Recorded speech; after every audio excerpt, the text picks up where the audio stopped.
يا أيها الذين آمنوا إن جاءكم فاسق بنبأ فتبينوا أن تصيبوا قوما بجهالة فتصبحوا على ما فعلتم نادمين۔ آگے بڑھنے سے پہلے بسم اللہ الرحمن الرحیم ایک بات کی مزید وضاحت میں کرنا چاہتا ہوں۔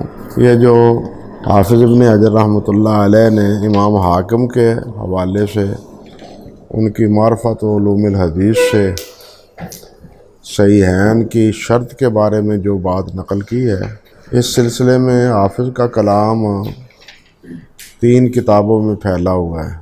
ایک تو النقط میں ہے، دوسرا مقدمہ فتح الباری میں ہے، اور تیسرا فتح الباری کی 13ویں جلد میں ہے۔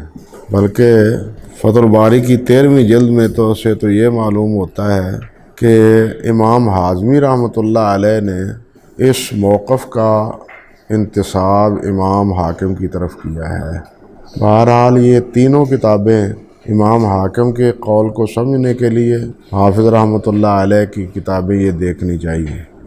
جہاں تک معرفت علوم الحدیث کی بات ہے تو میں نے آپ سے ذکر کیا تھا کہ معرفت علوم الحدیث میں وہ موقف نہیں ہے امام حاکم کا جو یہاں حافظ ابن حجر رحمۃ اللہ علیہ نے اس کی طرف منسوب کیا ہے۔ النقط میں انہوں نے اس موقف کو امام حاکم کی المدخل جو ہے نا اس کی طرف انتساب کیا ہے، المدخل کی طرف۔ نقط کا میں یہ بحث صفحہ 239 اور 240 جلد اول میں، 239 اور 240 یہ 13ویں جلد لائے نا فتح الباری کی۔ وفات الاستاذ، استاذ سے مراد استاذ ابو منصور البغدادی۔ وفات الاستاذ ذکر من اشترط اثنین عن اثنین كالشہادۃ علی الشہادہ وهو منقول عن بعض المعتزلہ ونقلہ المازری وغیرہ عن ابی علی الجبائی۔ یہاں بھی ابو علی الجبائی کا ہی نام دیا ہے۔ ونسب الی الحاکم ابی عبداللہ انہ ادعا انہ شرط الشیخین۔ ونسب الی الحاکم، آگے کہتے ہیں وَلَكِنَّهُ غَلَطٌ عَلَى الْحَاكِمِ، لیکن حاکم کی طرف اس کا انتساب غلط ہے۔ كَمَا أَوْضَحْتُهُ فِي الْكَلَامِ عَلَى عُلُومِ الْحَدِيثِ، جس طرح کہ میں نے اس کی وضاحت علوم الحدیث میں کی ہے۔ اور علوم الحدیث میں اس قول کا انتساب انہوں نے کہا ہے کہ مدخل میں ہے، مدخل فی الصحیحین جو ہے نا الی الصحیحین اس میں ہے۔ لیکن صحیح بات یہ معلوم ہوتی ہے کہ مدخل میں بھی یہ عبارت نہیں ہے۔ اصل میں ابو حازم رحمۃ اللہ علیہ نے امام حازمی رحمۃ اللہ علیہ نے اس قول کا انتساب معلوم ہوتا ہے کہ امام حاکم کی طرف کیا، اور اس سے آگے پھر یہ بات غلط فہمی جو ہے نا آگے بڑھتی چلی گئی، جبکہ امام حاکم رحمۃ اللہ علیہ کا کلام اس بارے میں خاصہ مختلف فی ہے، اور میں وہ کیا ہے مستدرک کے حوالے سے آپ کو اس کی تفصیل ذکر کر چکا ہوں۔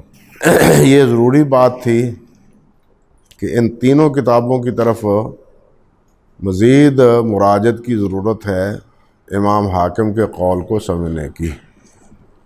یہاں تو فتح الباری میں تو ویسے ہی اڑا دیا کہ امام حاکم کی طرف یہ قول منسوب ہے، لیکن یہاں دیکھ لیجئے کہ شرح نخبہ میں کتنے اعتماد کے ساتھ اس کو علوم الحدیث کی طرف منسوب کر۔ اللہ اکبر کبیرہ۔ آگے آج سبق ہے بسم اللہ الرحمن الرحیم والرابع الغریب، اور چوتھی قسم جو ہے وہ کس کی ہے؟ غریب کی۔ چوتھی قسم ہے غریب کی۔ وَهُوَ مَا يَتَفَرَّدُ بِرِوَایَتِهِ شَخْصٌ وَاحِدٌ فی ای موضع وقع تفرد به من السند علی ما سیقسم الیہ الغریب المطلق والغریب النسبی. کہتے ہیں کہ غریب وہ ہے جس میں ایک شخص منفرد ہو، جس میں ایک راوی منفرد ہو. فی ای موضع، کسی بھی مقام پر، صحابی منفرد ہو، تابعی منفرد ہو یا تبع تابعی منفرد ہو، جہاں بھی تفرد پایا جائے گا، ایک ہی راوی روایت کرنے والا ہوگا، تو اس پر غریب کا اطلاق آتا ہے. یہ دیکھیے نا، پہلے تو انہوں نے بات کی ہے متواتر کی، پھر اس کے بعد مشہور کی، اور پھر مستفیض کی، اور اب کیا ہے؟ غریب کی، چوتھے نمبر غریب کی. کہتے فرماتے ہیں واقع تفرد بہ من السند، سند میں وہ تفرد جو ہے نا وہ واقع ہو، علامہ سیقسم، اس ترتیب پر جس کی تقسیم آگے بیان کی جائے گی، ما سیقسم الیہ الغریب، جس کی طرف غریب کی نسبت کی جائے گی، وہ کیا؟ غریب مطلق اور غریب نسبی. اس کی تفصیل آگے آئے گی کہ غریب مطلق کس کو کہتے ہیں اور غریب نسبی کس کو کہتے ہیں. اللہ اکبر. لیکن یہاں یہ بات سمجھنی چاہیے کہ غریب جو ہے وہ 3 نوعیتوں پر مشتمل ہے، یا وہ 3 حیثیت سے ان میں تقسیم ہے. غریب روایت صحیح بھی ہے، غریب روایت حسن بھی ہے، اور غریب روایت ضعیف بھی ہے. غریب کے معنی اصطلاحی طور پر تو جیسے یہاں فرمایا کہ جس میں کسی ایک مقام پر تفرد پایا جائے، یہ اصطلاحی تعریف ہے غریب کی. اور غریب کہتے ہیں اجنبی کو، نادار آدمی کو. وہ حدیث شریف میں آتا ہے نا، بدا الاسلام غریباً وسیعود کما بدا فطوبی للغرباء کما قال النبی صلی اللہ علیہ وسلم. جب اسلام کی ابتدا ہوئی تو اسلام غریب تھا، کوئی اس کو جاننے پہچاننے والا نہ تھا. اس کی جو بھی تعلیم تھی پورے ماحول کے بالکل خلاف تھی، پورے ماحول کے بالکل خلاف تھی. وہ توحید کی تعریف ہو، جس طرح کہ اللہ سبحانہ و تعالیٰ نے اور نبی علیہ الصلوۃ والسلام نے ان کو توحید کی دعوت دی، مگر انہوں نے صاف صاف لفظوں میں کہہ دیا ما سمعنا بہذا فی الملت الاخرہ. یہ بات تو ہم نے پہلے کسی اور ملت میں سنی نہیں کہ سب الہوں کو اجعل الآلہۃ الہ واحدہ، سارے معبودوں کو چھوڑ کے ایک ہی معبود. یہ بات تو ہم نے کہیں سنی ہی نہیں.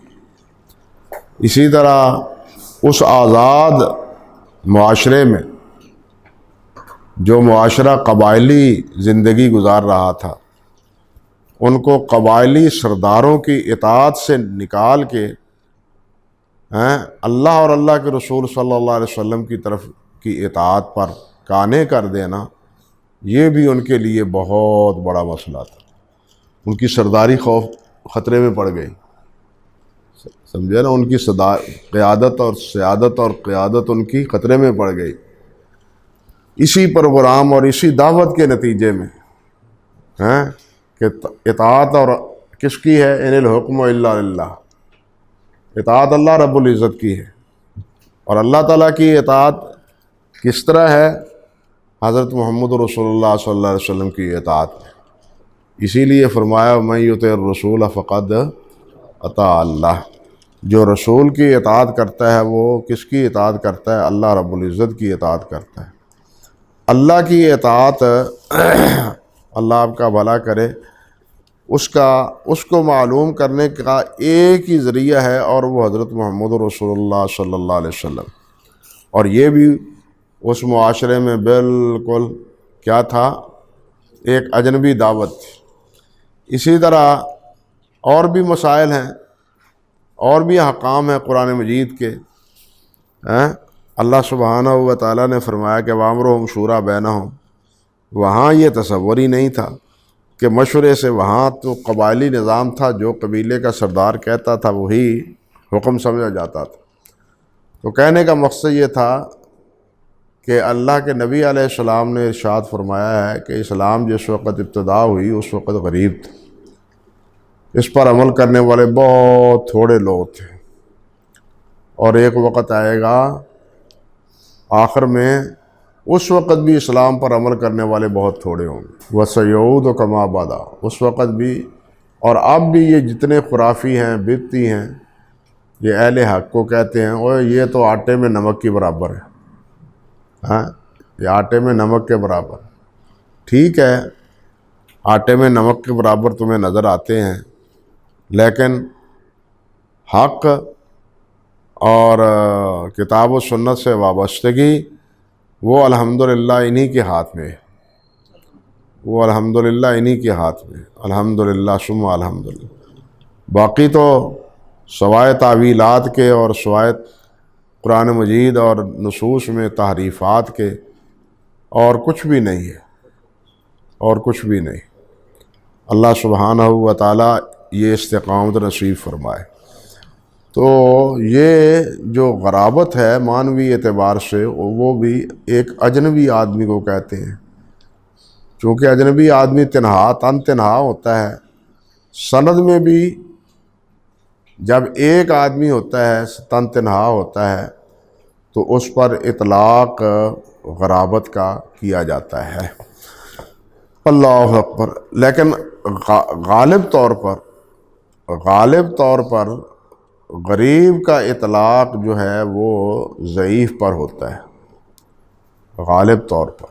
اور اسی وجہ سے ائمہ کرام نے، محدثین رحمہم اللہ نے، غریب احادیث کا تتبع کرنے سے منع فرمایا ہے، کیونکہ غریب اکثر جو ہے نا وہ کیا ہوتی ہیں، منکر ہوتی ہیں اور ضعیف ہوتی۔ اللہ اکبر کبیرہ۔ چنانچہ امام احمد بن حنبل رحمۃ اللہ علیہ کا یہ قول ہے کہ لا تکتبوها فإنها مناکیر وعامتها عن الضعفاء، کہ غریب حدیثوں کو نہ لکھو، یہ منکر ہیں، اور اکثر غریب روایات کیا ہیں، وہ اللہ آپ کا بھلا کرے کیا ہیں، ضعیف ہیں۔ حضرت امام مالک رحمۃ اللہ علیہ کا بھی قول ہے شر العلم الغریب۔ اللہ اکبر۔ شر العلم الغریب، برا علم جو ہے نا وہ غریب کا ہے، غریب حدیث کا۔ وخیرها الظاہر الذی قد رواہ الناس، وہ جس کو لوگ بیان کریں، وہ ہیں ظاہر چیز۔ یہ اور اسی نوعیت کے باقی اقوال یہ علامہ سیوطی نے تدریب الراوی میں، علامہ سخاوی نے فتح المغیث میں، اور خطیب بغدادی نے الجامع میں، خطیب بغدادی نے الجامع میں، جامع کی جلد نمبر 2 ہے اور صفحہ نمبر 100 ہے، الجامع لاخلاق الراوی والسامع۔ میں نے بتلایا تھا کہ جامع کے نام پر 2 کتابیں ہیں معروف، ایک خطیب بغدادی کی یہی کتاب ہے، اور ایک علامہ ابن عبد البر رحمۃ اللہ علیہ کی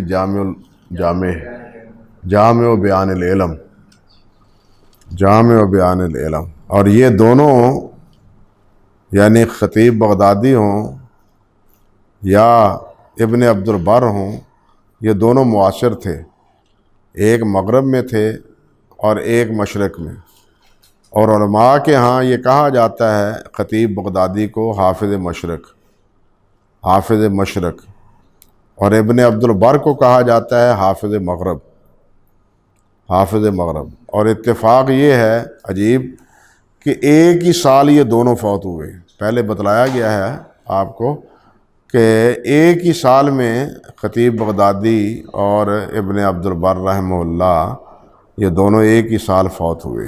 خطیب کا یہ جامع دو جگہ پر یہ باس ہے، دوسری جلد کے 100 پر 101 اور 100 پورا، اور دوسرا ہے وہ کہتے ہیں الغریب و الغرائب التی کرہ العلماء والاشتغال بها وقطع الاوقات فی طلبها انہا علی ما حکم اہل المعرفت ببطولہ، کہ وہ ہیں جن کے اہل معرفت نے جن کو باطل قرار دیا ہے، وہ جن کی طلب کو اہل علم نے اچھا نہیں سمجھا۔ اللہ اکبر کبیرہ، اللہ اکبر۔ فاما مستغربات لتفرد راوی ہے، رہ گیا تفرد راوی کی وجہ سے، وہو من اہل صدق، اور وہ اہل صدق میں ہے، وہ جو منفرد ہے وہ صادق ہے، سچا ہے اور صاحب امانت ہے۔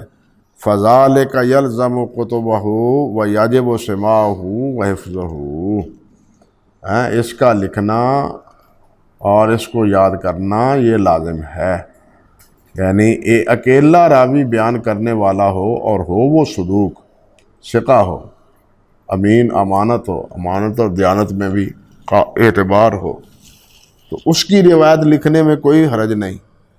لیکن اکثر یہ جو امام احمد، امام مالک، قاضی ابو یوسف یا دوسرے حضرات سے قریب روایت کی تردید یا اس کے بارے میں اقوال ہیں کہ یہ نہ لکھو، وہ ہیں جن کے راوی بیان کرنے والے ضعیف ہیں یا وضاح ہیں، سمجھے نا؟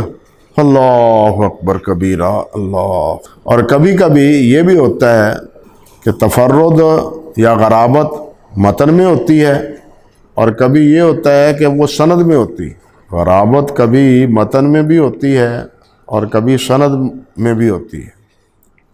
متن مشہور ہوتا ہے، جس طرح کہ اس کی مثال دیتے ہیں کہ عبد المجید بن ابی رواد روایت کرتے ہیں امام مالک سے، اور امام مالک روایت کرتے ہیں زید بن اسلم سے، اور وہ روایت کرتے ہیں عطا عن ابی سعید سے، عطا عن ابی سعید سے۔ اس روایت کو روایت کرتے ہیں سند سے انما الاعمال بالنیات۔ اب یہ متن تو معروف ہے، اگرچہ اس میں فرد پایا جاتا ہے حضرت عمر فاروق میں، حضرت علقمہ میں، محمد بن ابراہیم میں، یا بن سعید کا انصاری میں،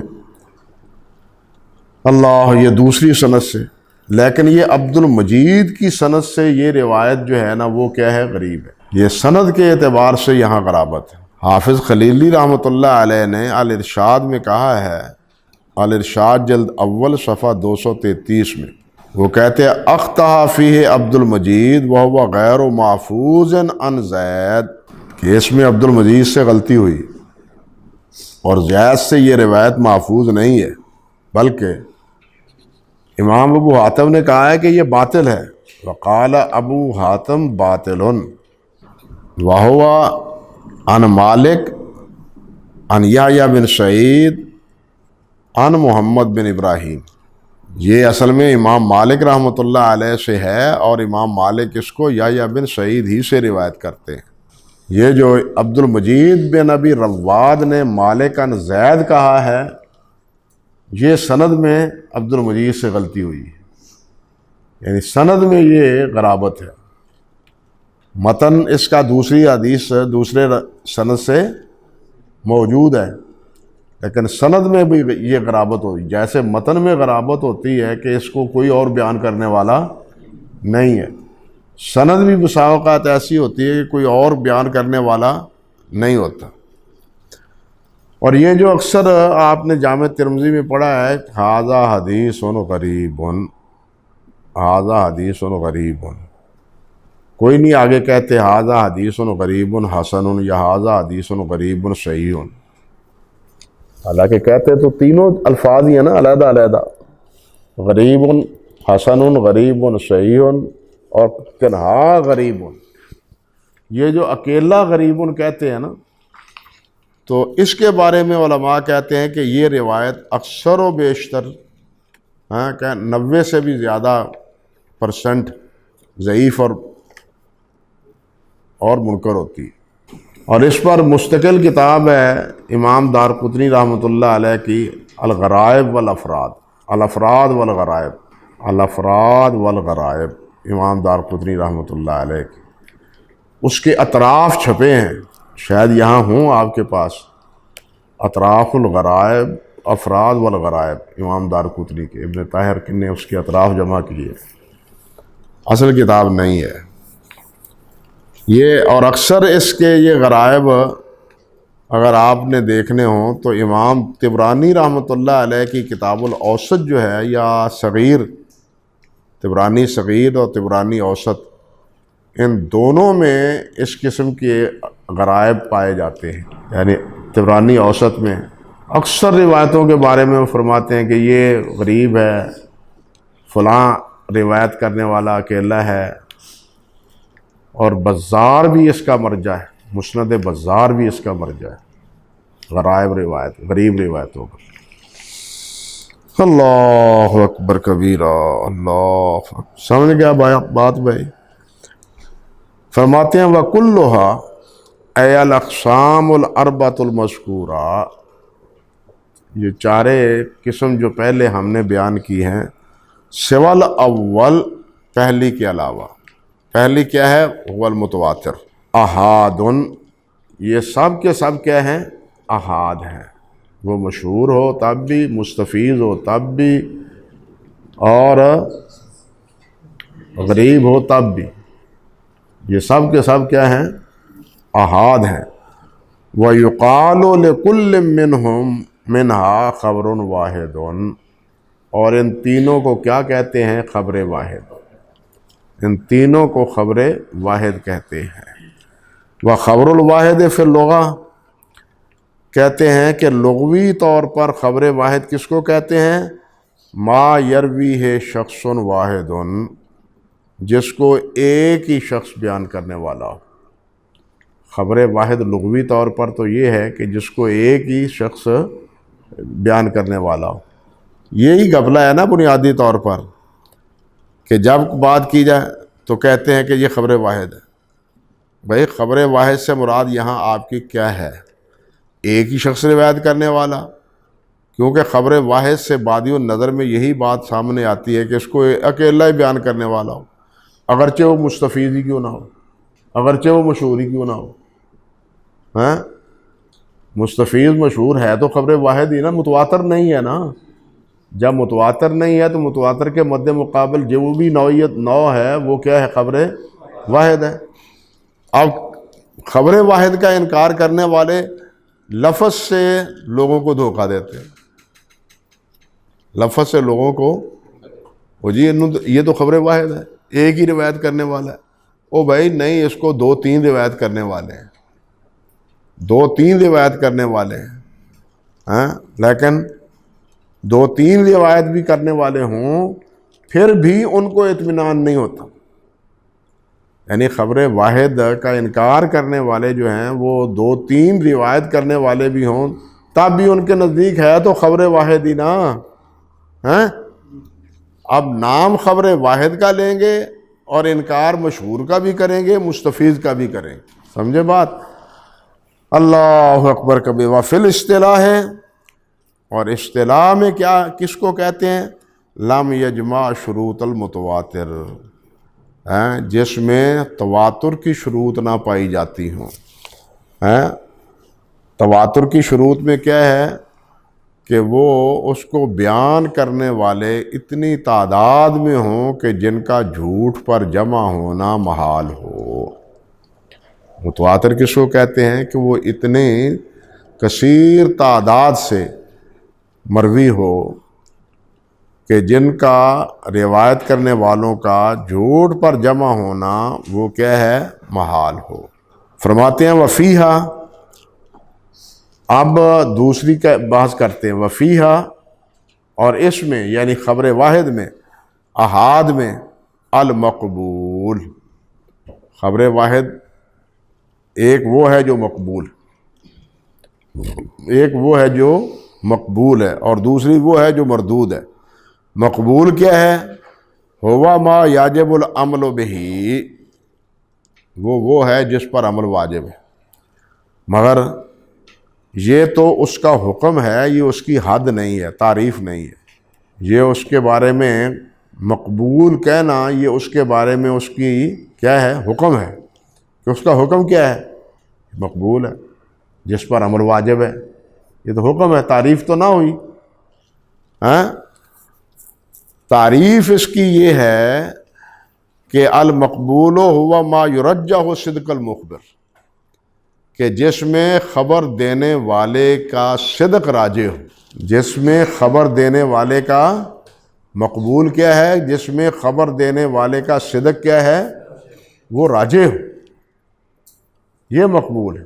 یہ کہنا کہ ہوا ما یجب العمل بہ، یہ تو حکم ہے کہ اس پر عمل واجب ہے، لیکن مقبول کی تعریف کیا ہے؟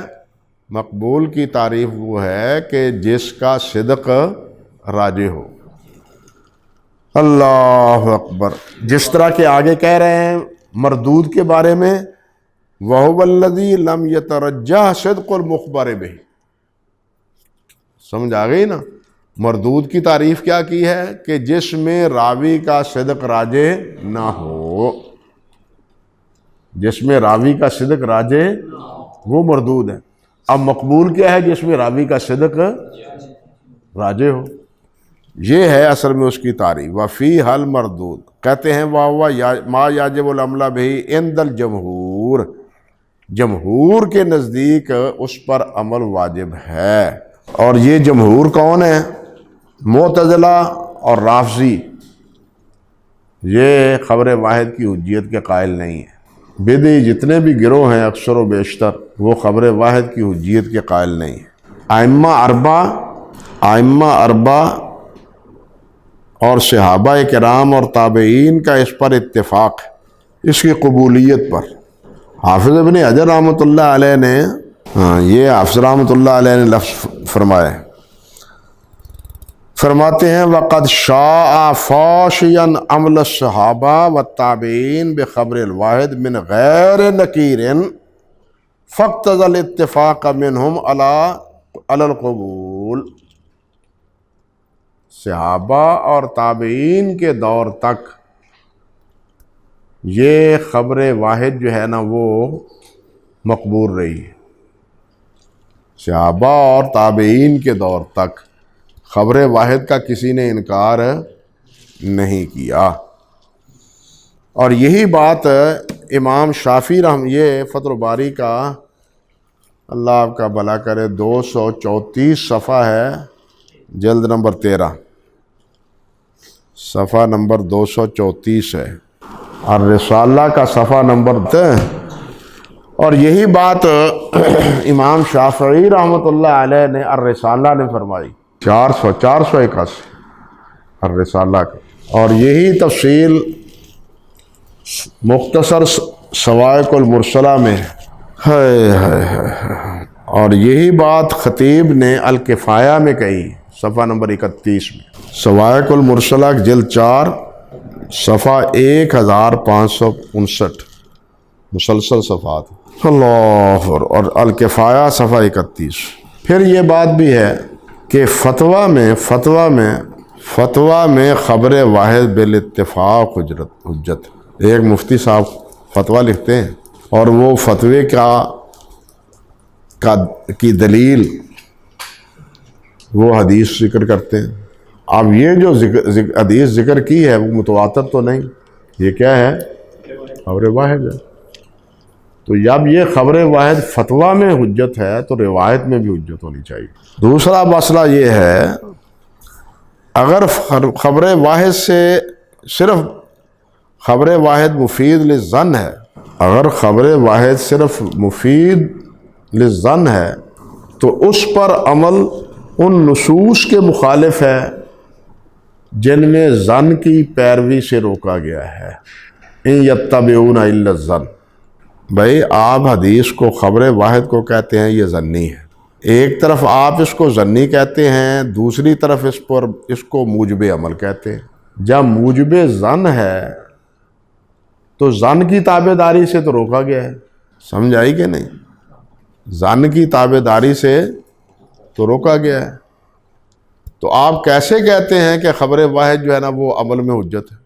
اللہ اکبر کبیرہ. اللہ. یہاں یہ بات بھی ذہن میں رہنی چاہیے کہ ہمارے اہل ظاہر ابن حزم وغیرہ، حافظ ابن حزم نے بہت تفصیلاً اس بات پر الاحکام فی اصول الاحکام میں بحث کی ہے کہ خبر واحد حجت ہے۔ اللہ اکبر۔ لیکن حدود میں خبر واحد کی حجیت کے وہ بھی قائل نہیں۔ لا یجب العمل بہ فی الحدود لأنہا تدرع بالشبہہ، نبی صلی اللہ علیہ وسلم نے فرمایا نا کہ حدود کو شبہات کی بنا پر ختم کرو۔ لازم نہیں، ضروری نہیں کہ لوگوں کے ہاتھ کاٹے جائیں، ان کی کمریں ٹھونکی جائیں، ان کو سزا ٹکٹکی پر باندھ کر ان کو سزا دی جائے، نہیں۔ اگر کوئی سبب بنتا ہے ان کے چھوٹنے کا تو چھوڑ دو۔ نبی علیہ السلام نے وہ جب بھاگے تھے جن کو سزا دی جا رہی تھی تو نبی علیہ السلام نے فرمایا نہیں تو آپ اس کو چھوڑ دیتے، اس کا راستہ چھوڑ دیتے، بھاگا تھا تو بھاگنے دیتے اس کو۔ تو وہ کہتے ہیں کہ حدود کے علاوہ باقی مسائل میں خبر واحد کیا ہے؟ حجت۔ اللہ، امام مالکی جو ہیں وہ کہتے ہیں کہ اہل مدینہ کا عمل اگر خلاف ہو تو خبر واحد حجت نہیں، اور حنفیہ نے کہا ہے عموم بلوا کے خلاف ہو خبر واحد تو تب وہ بھی حجت نہیں، اور جب راوی روایت کی مخالفت کرے وہ بھی خبر واحد حجت نہیں، اور اسی طرح جب روایت قیاس کے خلاف ہو تب بھی حجت نہیں۔ اللہ اکبر کبیرہ، اللہ اکبر۔ یہ سارے ہیلے بہانے انہوں نے خود بہت کیے ہیں۔ حافظ ابن حجر نے رحمۃ اللہ علیہ نے وہ حافظ ابن قیم رحمۃ اللہ علیہ سے بڑا عجیب یہاں یہ مسئلہ پیش کیا ہے، یہ آپ کے ذہن میں رہنا چاہیے۔ قال ابن القیم فی الرد علی من رد خبر الواحد، قال ابن القیم فی الرد علی من رد خبر الواحد اذا کان زائدا علی القرآن ما ملخصہ، جس کا خلاصہ یہ ہے السنت مع القرآن علی ثلاثۃ اوجہ، قرآن مجید کے ساتھ ساتھ سنت کی پوزیشن 3 نوعیتوں کی ہے۔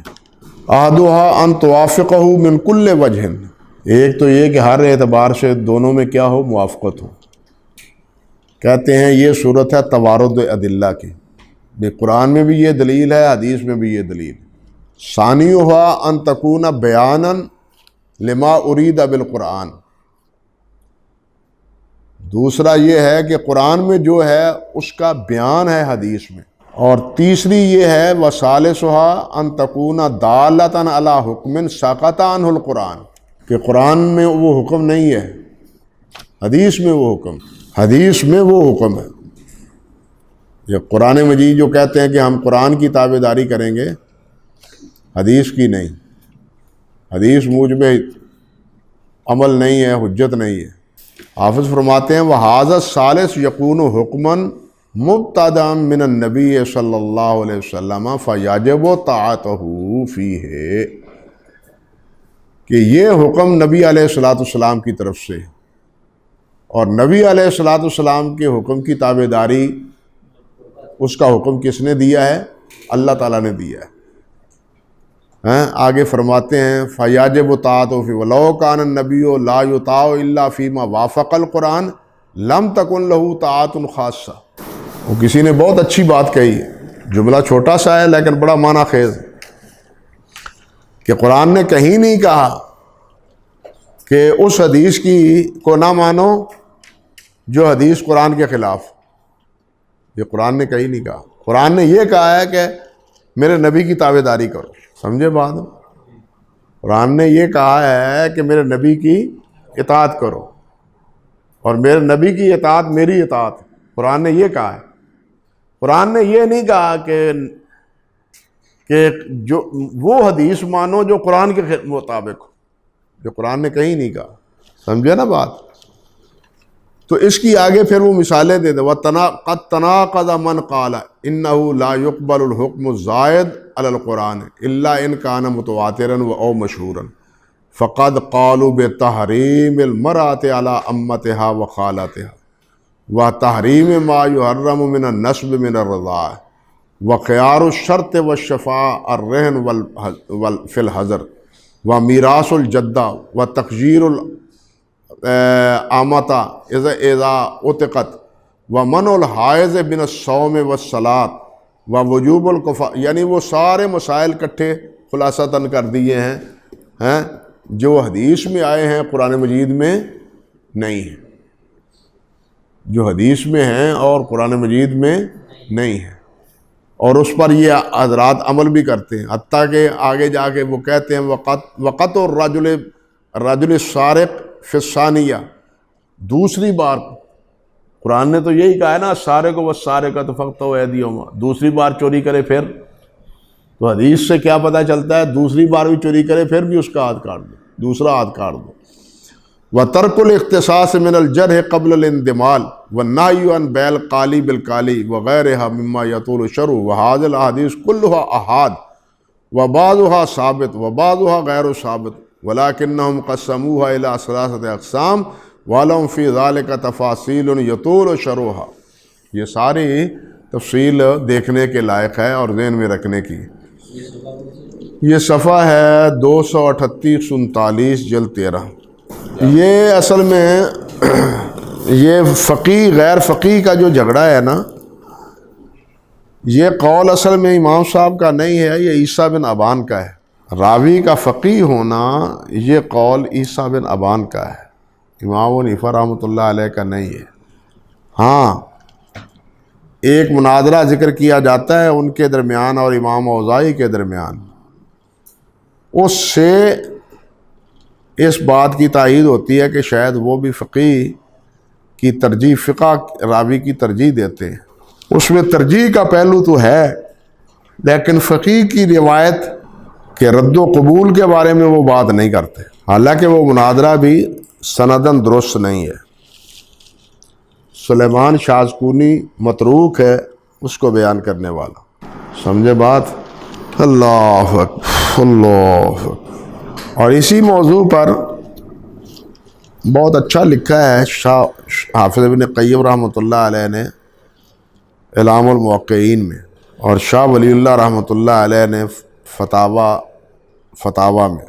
ہاں جی، کس کا فتاویٰ شاہ عبدالعزیز، ہاں فتاویٰ کا نام فتویٰ ہے، ان کی کتاب فتاویٰ پر فتوے جمع ہیں اس میں، اور اس موضوع پر بڑی اچھی کتابیں آئی ہیں۔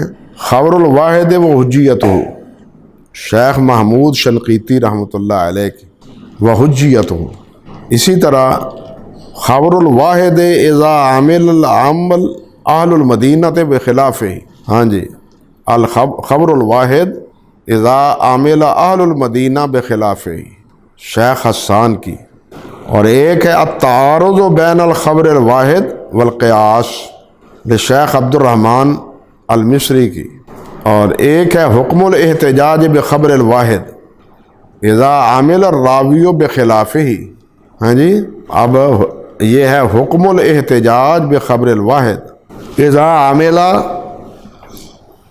عمل الراوی بخلافہ، شیخ عبد الرحمن المطرفی کی، اور اسی طرح شیخ البانی رحمۃ اللہ علیہ کی الحدیث حجۃ بنفسہ۔ اس موضوع پر یہ سب اچھی کتابیں ہیں۔ متقدمین کی کتابوں میں تو یہ امام شافعی ہیں، حافظ ابن حزم ہیں، اور حافظ ابن قیم رحمہم اللہ، ان کی کتابیں بنیادی ماخذ ہیں خبر واحد کے حجیت کے حوالے سے، اور یہ مختلف عناوین پر ان مشائخ کی کتابیں ہیں جن کا تذکرہ میں نے آپ کے سامنے کیا ہے۔ چلیے جناب، فرماتے ہیں وفیہا، اور انہی خبر واحد میں مقبول بھی ہے اور مردود بھی، وفیہا المردود وہو الذی لم یترجح صدق المخبر بہ، جس میں مخبر کا صدق راجح نہ ہو، وہ کون ہے؟ مستور ہے، مستور میں صدق راجح تو نہیں ہوتا نا، پتہ ہی نہیں کیسا ہے، مجہول ہے، مستور ہے، یا وہ مختلف فی راوی جس میں ترجیح نہ نظر آئے کہ اس راوی کو صدوق کہا جائے یا اس راوی کو ضعیف کہا جائے، جس میں تطبیق کی صورت مشکل، سمجھے نا؟ تطبیق کی صورت پتہ چلتا ہے اقوال جرح و تعدیل کے تناظر میں، اور اقوال جرح و تعدیل کے مدارج ہیں، جرح و تعدیل کے مدارج ہیں، درجات ہیں، ان درجات کو ملحوظ رکھ کے پھر فیصلہ ہوتا ہے کہ اس راوی کو کس درجے میں شمار کیا جائے۔ اسی حوالے سے حافظ ابن حجر رحمۃ اللہ علیہ کی کتاب تقریب ہے، جو انہوں نے جرح و تعدیل کی کتابوں کو سامنے رکھ کے خلاصتاً جو اصح ما قیل فیہ ہے، حافظ کہتے ہیں کہ جو اس کے بارے میں صحیح کہا گیا ہے نا، وہ قول میں اس میں اختیار کروں گا، اگرچہ بعض مقامات پر علماء کرام نے حافظ ابن حجر سے اختلاف بھی کیا ہے، ٹھیک ہے نا؟ اختلاف ہونا علیحدہ مسئلہ ہے، لیکن بحیثیت مجموعی یہ بات سمجھنے میں تو آسانی ہو جاتی ہے کہ اس مختلف فی راوی کے بارے میں رائے کیا ہے، کس درجہ اور کس مرتبے کا یہ راوی، سمجھے یا نہیں؟ تو جس کا صدق، مخبر کا صدق راجع نہ ہو، وہ کیا ہے؟ لتوقف الاستدلال بها على البحث عن احوال رواتها دون الاول، کہتے ہیں مردود جو ہے لتوقف الاستدلال، کیونکہ استدلال موقوف ہے علی البحث عن احوال رواتها، وہ کس پر؟ راویوں کے احوال پر بحث کرنے پر، کہتے ہیں دون الاول، سوائے پہلے کے، سوائے متواتر کے۔ متواتر میں راویوں پر بحث موقوف نہیں ہے، کیونکہ وہ تو راوی اتنے راوی ہیں کہ جن کو دیکھ کے انسان فیصلہ کر لیتا ہے بادی النظر میں، یار یہ سارے غلط تو نہیں کہتے، سمجھے یا نہیں؟ وَهُوَ الْمُتَوَاتِرُ، اور اول کون سی ہے؟ متواتر۔ فَكُلُّهُ مَقْبُولٌ، تو وہ ساری کی ساری کیا ہے؟ مقبول ہے، لِإِفَادَةِ الْقَطْعِ بِصِدْقِ مُخْبِرِهِ، لِإِفَادَةِ الْقَطْعِ، کیونکہ وہ فائدہ دیتی ہے قطعی کی قطعی بِصِدْقِ الْمُخْبِرِ، خبر دینے کے والے کے صدق کی، بخلاف غیر ہی، برعکس خبر احاد کے، برعکس خبر احاد کے۔ لیکن یہاں ایک چھوٹا سا اشکال ہے کہ حافظ رحمۃ اللہ علیہ نے بحیثیت مجموعی تو یہ فرما دیا لِإِفَادَةِ الْقَطْعِ بِصِدْقِ مُخْبَرِهِ، خبر دینے والے کی صدق پر، مگر آپ نے تو ذکر کیا ہے اور شارحین نے بھی ذکر کیا ہے کہ متواتر میں تو مسلمان ہونا بھی شرط نہیں ہے، متواتر میں مسلمان ہونا بھی شرط نہیں ہے، اور متواتر میں راوی کے صدق یا عدم صدق کی طرف دیکھا ہی نہیں جاتا، کیونکہ اس میں تو بات ہی یہ ہوتی ہے کہ ان کا جھوٹ پر جمع ہونا محال ہے، کہ وہ اتنا جم غفیر اس کو روایت کرنے والا ہو کہ جن کا جھوٹ پر جمع ہونا کیا ہے؟ محال ہو۔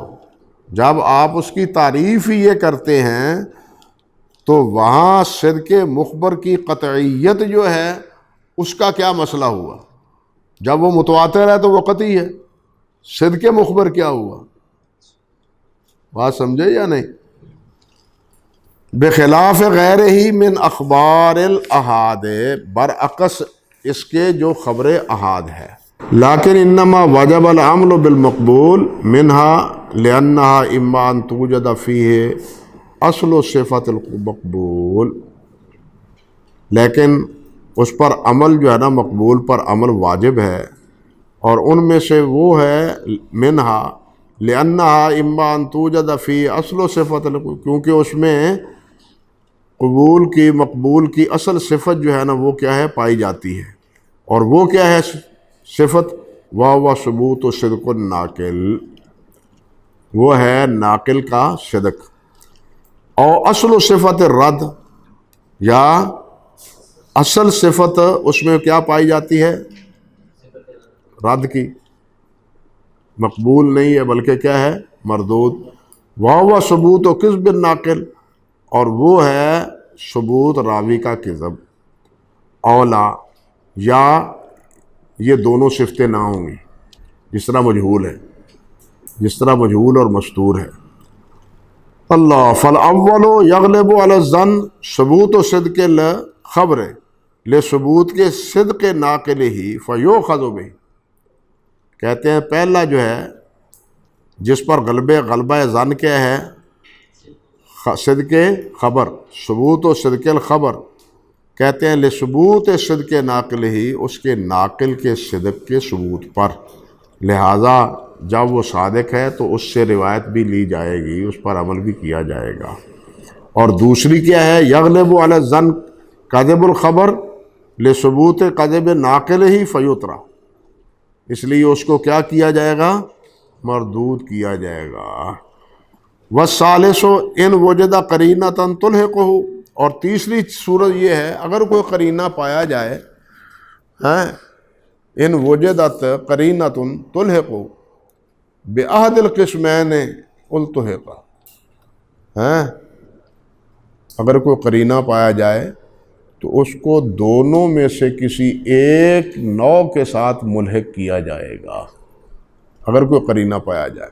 مثال کے طور پر وہ صدق نہیں ہے راجے، مگر اور کوئی راوی ہے جو صحیح الحفظ ہے لیکن صدوق ہے، یا مستور ہی ہے، تو یہ اس کا معید آ گیا، تو اس کے معید آنے سے اس کو تقویت حاصل ہو گئی۔ کہتے ہیں وَإِلَّا فَيُتَوَقَّفُ فِيهِ، اگر معید نہیں ہے تو پھر اس میں توقف کیا جائے گا۔ وَإِذَا تُوَقَّفَ عَنِ الْعَمْلِ بِهِ صَارَ كَالْمَرْدُودِ، اور جب اس پر عمل نہیں ہے، عمل میں توقف ہے، تو وہ ایسے ہو جائے گی جیسے وہ کیا ہے؟ مردود ہے۔ لا لثبوت صفت رد، اس لیے ہم نہیں اس کو مردود کہتے کہ اس میں کوئی صفت رد ہے پائی جاتی ہے، یعنی اس میں ایسی صفت ہے راوی میں جو اس کے رد کا سبب بنتی ہے، بل لکون لم توجد فیہ صفت توجب القبول، بلکہ اس لیے کہ اس میں ایسی صفت نہیں پائی جاتی جو اس کی قبولیت کو لازم قرار دے، جو اس کی قبولیت کو لازم قرار دے۔ واللہ عالم، آگے اس کی تقسیم کریں گے انشاءاللہ۔